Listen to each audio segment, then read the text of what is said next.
D'habitude, c'est Lise qui y va de ses citations. Maintenant, c'est moi pour lancer cette capsule.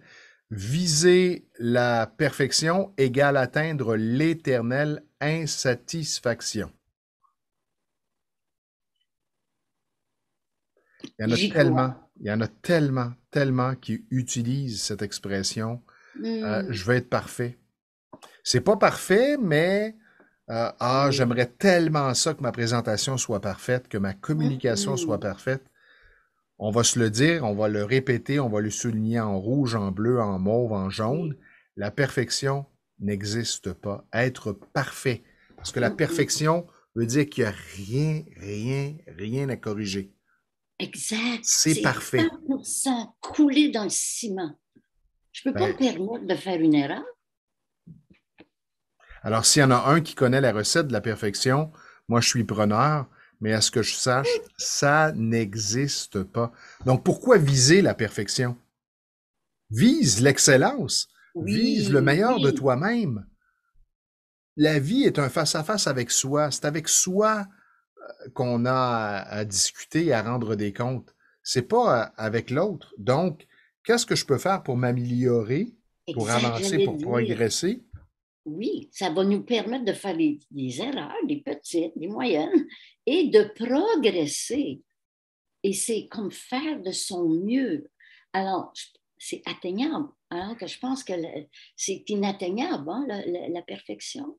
Ben, c'est comme l'histoire d'une de mes clientes qui me dit, ah, on parlait de la perfection. Elle me dit, moi, quand j'étais jeune, là, j'arrivais avec des bulletins de 96% et ma mère me disait, ben, comment ça que tu n'as pas eu 100%? Donc, La mienne me disait, tu pourrais avoir 100%. on m'a inculqué, on t'a inculqué ce Oui, désir à la limite d'être parfait, parce qu'on s'entend 96% veut dire qu'il y a 4 petits points, 4% que la personne a perdu. tellement intéressant. C'est un exemple qui me touche beaucoup, beaucoup parce que je l'ai vécu. Ma maman, c'est ce qu'elle disait, mais tu aurais pu avoir 100%. Alors que mon papa disait, parce que j'avais des très bonnes notes, lui il disait, félicitations, c'est très bon. Pour lui, 98, c'est très bon. Pour ma maman, c'était, ben, tu aurais pu avoir 100. Pour un Alors, autre, 70 ou 72% peut oui. être un résultat extraordinaire. Tout est relatif. Et Mhm, encore là, mhm. c'est toujours de se regarder soi et de se dire, OK, est-ce que ça a été facile? Ouais, j'ai eu 96%, mais j'ai pas fait d'effort. OK. Mhm. La prochaine fois, je vais faire un peu d'effort. Je vais voir qu'est-ce que ça va donner comme résultat. J'aime ça. J'aime vraiment ça. Donc, se pousser toujours à aller plus loin, oui. Mais cessez, s'il vous plaît, de vous mettre cette pression avec laquelle on ne peut pas vivre, on ne peut pas être bien avec la pression de vouloir être parfait. On n'est pas parfait, la perfection n'existe pas.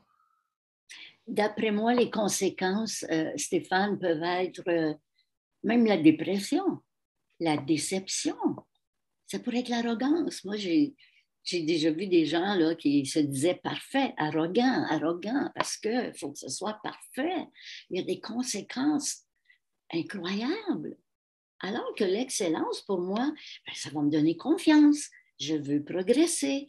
Je vais retrouver de la satisfaction.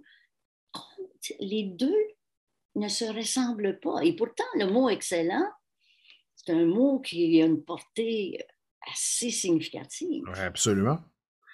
Alors, je ne sais pas ce que vous allez retenir de cette capsule, mais je vous invite certainement à vous poser la question, suis-je perfectionniste? Et est-ce que je considère qu'être perfectionniste est une qualité ou un défaut? Moi, je vais vous annoncer que c'est un défaut. Oh, j'aime ça. Merci Stéphane. Quelle affirmation. Ça fait réfléchir. Et quelquefois, ça prend cette petite poussée-là pour faire sa réflexion et d'être capable d'admettre, j'ai tendance à vouloir la perfection. Ouh, que vais-je faire? Alors, votre Excellence Legault, considérez-vous comme salué. Salut!